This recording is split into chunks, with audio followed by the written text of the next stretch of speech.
om weer terug te kunnen komen. En tot nu toe is het alleen maar fijn. Ja.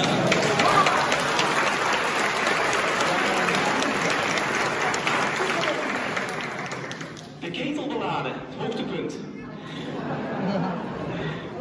Ik weet dat tradities is in principe niet te veel aan tornen, vooral vasthouden aan datgene wat er gedaan wordt. Cultuur.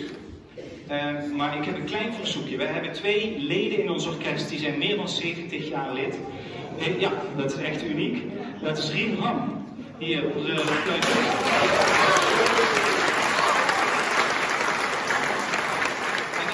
Dat is Wim van der Drift. Hij is er helaas niet vandaag. Hij had iets met schapen doen. Ja, dus ook belangrijk.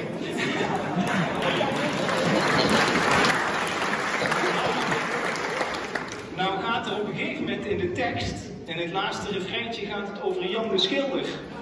Ik heb daar moeite mee. Ik zou heel graag ter ere en ter glorie van Rien de Schilder. We weten allemaal dat dat de schilder is. Dus vanaf nu een kleine aanpassing in uw traditie. Maar we gaan echt volop Rien de Schilder erin gooien. Dat is meteen. Yes?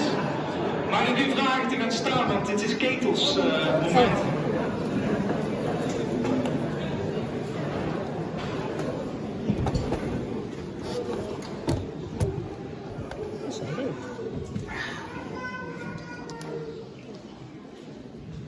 Thank you.